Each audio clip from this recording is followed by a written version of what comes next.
Hey everyone, Tankenstein here. If you guys didn't know, I've been making War Thunder YouTube videos for over the last 5 years now, over a half decade. And over that time, I've made dozens, probably well over 100 reviews over vehicles in War Thunder, and one of the very first was of the XM-1. And in this video today, I will be revisiting the XM-1 in kind of an alternative style review so that I can tell you whether or not it's still worth playing, still worth buying after all these years. So with that said, if you don't mind, please consider liking, commenting, subscribing, and just so you know, this will kind of follow a similar format to my traditional reviews. I'll still be making those traditional reviews, but this again will be a touch different. Let's just go ahead and jump into it. Now, if you guys don't know, the XM-1 is a currently rank 6 battle rating 9.3 medium/main battle tank in the American Ground Forces tech tree. This vehicle has seen tons of changes over the years, especially since I made my review on this thing years ago, again, around a half decade ago, and the game has changed substantially around it. Now, this vehicle is one of the earliest vehicles in War Thunder that has somewhat effective composite armor, but more so, this thing is all about mobility and has, as of somewhat recently, lost a little bit of its bite with its armament. Now, that being said, let's just kind of go over how you might want to play this vehicle first and foremost, so you can have a basic idea of how this vehicle is to play, which would help to inform on the remainder of this review. Now, that being said, the XM-1 is basically, as I said before, it's like an early MBT. This is actually a prototype Abrams tank, and you can see, just based on how it looks, it's very Abramsy. Now, this vehicle has composite armor, though fairly light. It is on the front of the vehicle, namely in the upper and lower glacis, and more so in the turret cheeks. Now, on the glacis area, it's not going to be able to deflect all too much, especially versus APF SDS. Those will typically go through, but on the turret cheeks, you do have it a bit thicker, which is very nice for survivability. Now, with that said, being that this vehicle doesn't have a sort of thick composite armor, has no ERA, of course, most American tanks lack ERA, and also lack smoke grenades, so on and so forth. Because of that, it's not weighed down all too much, which means that it has excellent mobility. In fact, it's got just under a 30-to-1 horsepower per ton power to weight ratio, which means that this vehicle actually plays a whole lot more like a light tank than it would a medium or main battle tank, which is actually fairly unique for a vehicle, I would say, of this BR. This is one of the more unique vehicles at this BR, because again, this is kind of like Abrams style, but about one full BR below Abrams tanks. So it's not quite as heavily armored or armed as an Abrams tank, but it still has even better mobility than those early Abrams tanks, which is quite nice. Now, with this vehicle, it doesn't have the scouting function. Unfortunately, if it did, it would be amazing, but without that scouting function, and of course without UAVs, it can still scout pretty well, it can still flank. You can easily inform allies on your mini-map as to where enemies are, but more importantly, if you're going to be riding around the flanks of the map, even though your top shell is the M735 APF SDS, which has less than 300 millimeters of armor pen at very max, the flank on this thing, the ability to flank on it with its great turret traverse, its fantastic maneuverability, and even though it's only Gen 1 thermals, they're still Gen 1 thermals, your ability to flank with this thing means that you'll be able to hit the weak side armor of a lot of tanks, which is just absolutely fantastic. And again, the mobility on this vehicle is pretty much second to none. Even against light tanks, the XM-1, regardless of the variant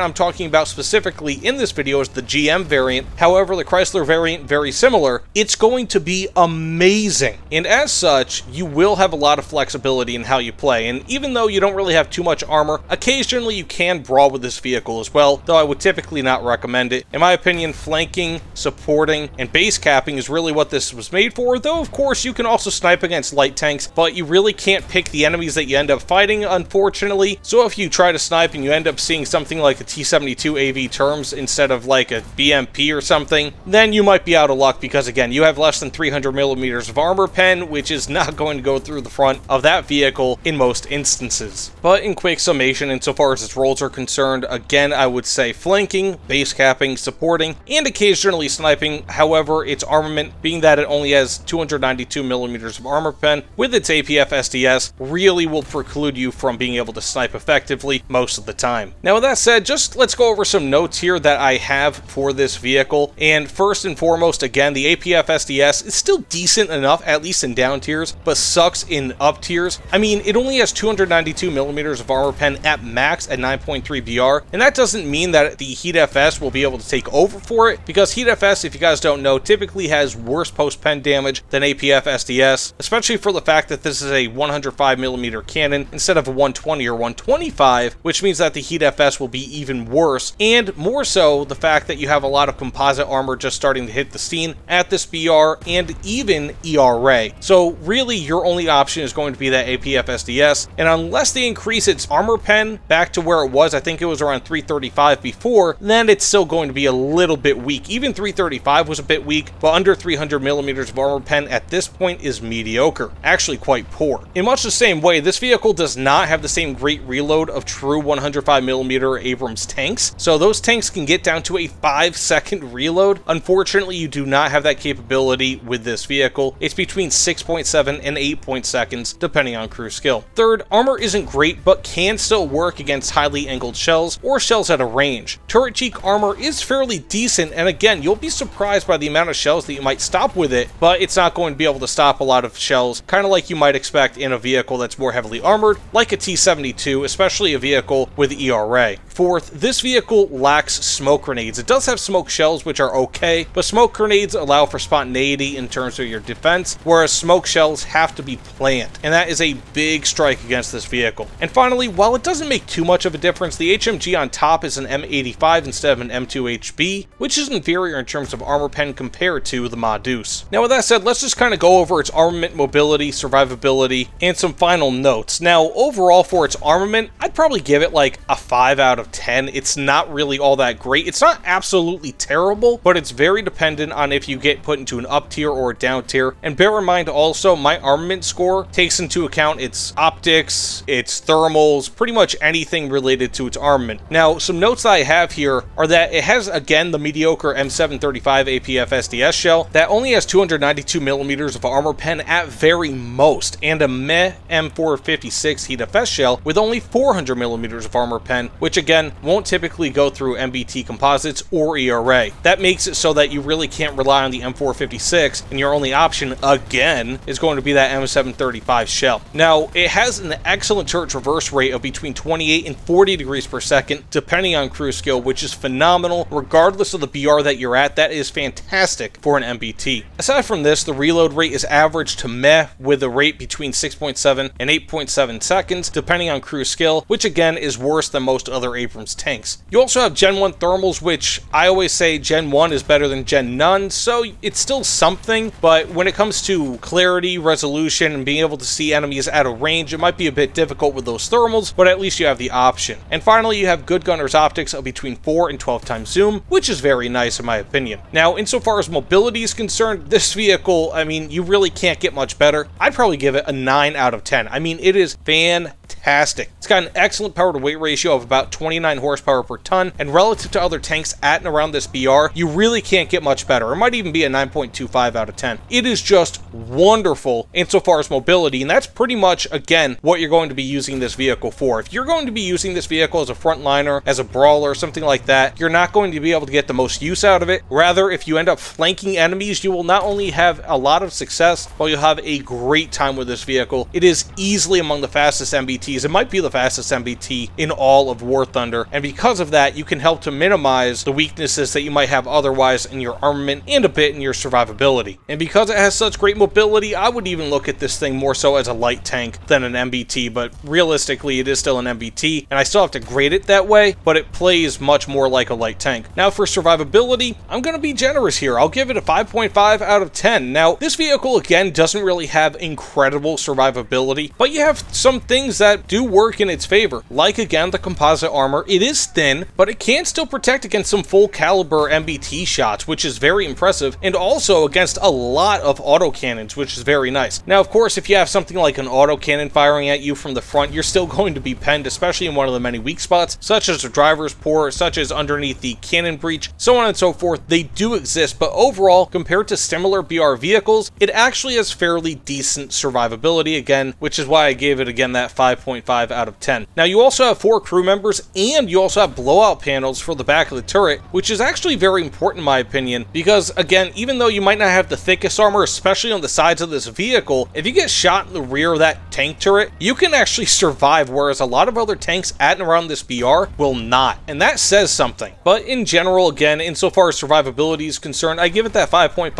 out of 10 relative to similar BR tanks like the Super AMX-30, like the Leopard A1, A1L44, so on and so forth. There are a lot of tanks that are much worse insofar as armor is concerned than even the XM-1, which means that, in my opinion, the XM-1, again, at its BR, isn't terrible. It's not fantastic insofar as survivability is concerned, but it does just enough where I feel like it actually warrants maybe a 5.5, possibly a 5.75 out of 10. It's not all that bad, but again, it does lack in some ways, like not having smoke grenades. Now, overall, I'll probably give this thing about a 6.5 out of 10. I mean, the mobility on this thing really carries it. It is still a fantastic vehicle, in my opinion, the XM-1. A lot of people are probably going to say, oh, well, you rated the armament too high. And in some ways, I could kind of agree, but when you look at everything that this vehicle has to offer, again, insofar as armament is concerned, especially that excellent turret traverse rate, which is not very common at this BR, the Gen 1 thermals, the good gunner's optics, this thing actually has a pretty okay armament. It's not great when you're fighting vehicles from the front, but if you're fighting light tanks, which is what this vehicle will be fighting a lot of the time, or MBTs from the side, which you will be doing if you take advantage of the amazing mobility on this vehicle, then you will be able to do pretty well with that armament. Now, in general situations versus, again, MBTs from the front, you're typically not going to do well, especially in an up tier once you actually start seeing armored MBTs, things like composite armor, ERA, so on and so forth, but I feel like the armament is still decent enough. Now, I do feel that the M735 APF SDS should see a penetration increase. Over 300 millimeters is what it really should have. It should go back to what it was before, but 292 is somewhat workable with its mobility. If it did go back to, like, I think 335 is what it was before, then I could see it being about a 5.5 out of 10 insofar as armament is concerned, and correspondingly we'd see a slightly higher overall grade. But otherwise, I feel like this is actually still a surprisingly capable vehicle, but it's not quite as good as it used to be, again, due to that M735 nerf. Now, that being said, when it comes to my recommendation for this thing, I'll say this: it's not forgiving for noobs, though it's still just a bit more forgiving than something like the premium Leopard 1A1L44, the Super AMX-30, some of the light tanks that you might get that are premiums around this BR, because it does still have some level of armor. Now, with that said, I do recommend that most new players stay away from this vehicle. Typically, more lightly armored vehicles at high tier can be a lot less forgiving for new players than more heavily armored vehicles, so I would recommend that most new players probably stay away from the XM-1. But insofar as an experienced player is concerned, especially one that can take advantage of the amazing mobility on this vehicle, yeah, I mean, I would say that it's still worth giving a look. It's not quite as good as it used to be, and you might want to wait until the M735 hopefully gets a rebuff, or possibly this sees a BR decrease, which I don't think that it will, but if that M735 gets a slight buff, then I feel like this would be much more worth it. But if you're an experienced player looking for something that plays like a light tank, but is instead a medium tank, or a main battle tank actually, with some level of armor, I would say that the XM-1 is definitely worth a look, again, for those experienced players. In my opinion, this vehicle, as long as you treat it like a light tank, is still quite good. Again, it currently has the poor M735 APF SDS, but at least those issues are somewhat mitigated if you're constantly flanking, again, and fighting MBTs from the side. Now, if you want something that might hold your hand a little bit more, and I do not say that in a condescending way, but if you want something that might be a bit more balanced, maybe check out the T72 AV Terms T, being that that has a better armament, it's got much better armor, and even though its mobility is a bit meh, it's still workable. Now, that being said, thanks so much for watching. If you don't mind, please consider liking, commenting, subscribing. Let me know what you guys think about this video in the comments below. Again, this was a bit more of a free-form video than what I typically do when it comes to reviews, but I felt like it was necessary, especially being that it's been about a half decade since I initially touched on the XM-1. But that said, thanks for watching. I'll see you all on the other side. Take care, everyone.